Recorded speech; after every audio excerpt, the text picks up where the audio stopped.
8:45 p.m. Eastern tonight. We understand that the total number of Tomahawks fired was 59 Tomahawks. Those two U.S. destroyers, the USS Porter and USS Ross, could carry up to 70 missiles, we were told.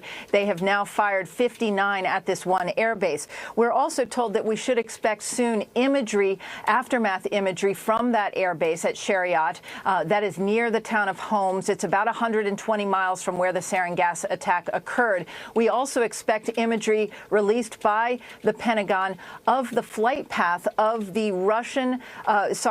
the Syrian plane, the Sukhoi 24, that took off from the Shariat Air Base and flew and dropped the sarin gas bomb on that village 72 hours ago. The Pentagon to release that imagery soon. We're told that this was, the Pentagon is describing it as a proportional strike. We also are told that the Pentagon warned the Russians multiple times about this strike prior to the Tomahawks landing at this air base.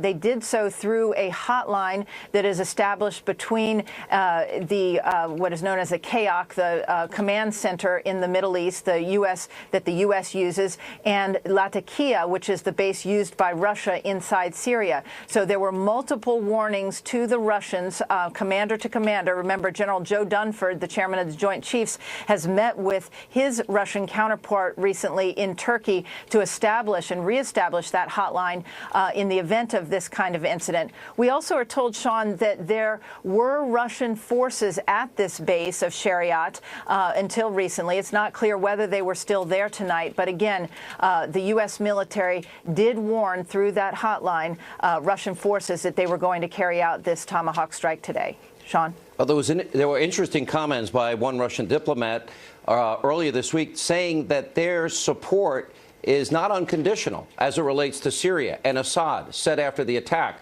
You had a great description earlier of these 18-foot-long, 2 feet wide, 1,000-pound Tomahawk missiles and their slow path trajectory. Can you explain that again for those that are just joining us?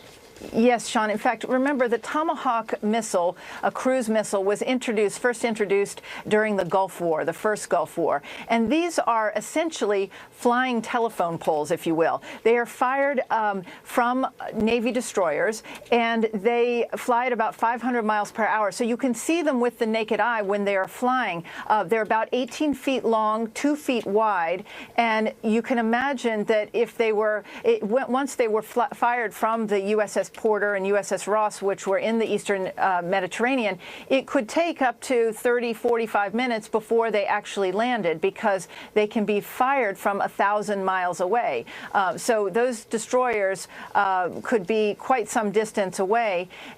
We also understand, Sean, that those two destroyers can carry up to 70 missiles. They've now fired 59. To resupply, we're told those Tomahawk missiles are stored at Suda Bay, which is a U.S. base in Crete, Greece. So those destroyers would have to resupply at this point in order to continue if there were any follow-on attacks. Now, we understand that this is a limited attack, a proportional attack, as the Pentagon said. It is designed to send a message to Bashar Assad, but also to the Russians, that the U.S. has said that they are willing to work with the Russians possibly to fight against ISIS. We have 1,000 U.S. troops on the ground in Syria preparing to help forces, Kurdish forces and other Syrian forces that the U.S. has trained to take Raqqa, which is the ISIS capital. So this was designed to send a message to Bashar Assad to stop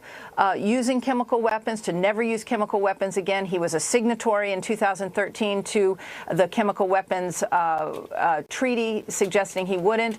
But another point, Sean, is that tonight there was a meeting at the UN Security Council that was indecisive. And in prior administrations, I believe that it would be safe to say that while the UN Security Council debated issues, a resolution on Syria and the chemical weapons attack, that in a White House or administration would have waited for those debates to finish. And tonight we were told that the U.S. wanted a vote on the resolution. Russia was blocking it. They expected Russia to block the resolution in the end, as they have 7 times in the past. And so this president did not wait. This president ordered a unilateral airstrike against Syria to send a stern message that chemical weapon attacks are not acceptable. Sean.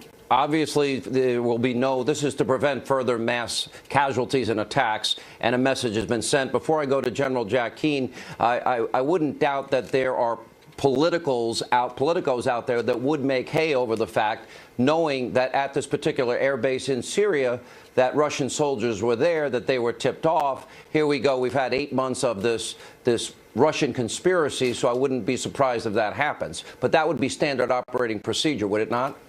I think in a civilized world, that is what one does, military to military. In fact, it's notable that the timing of the Tomahawk airstrikes would be at a time when there would be the fewest amount of people at that air base. So this is designed to send a signal, to send a message. It was not designed to inflict casualties per se. There are likely casualties at the base, but we'll be getting more details about that. But again, from a military perspective, it was the right thing to do to use this hotline that's been established between the two militaries to explain that we're not at war with Russia. We're not striking Russian soldiers, but we are, defending the right of the free world to basically say that the use of chemical weapons is not acceptable.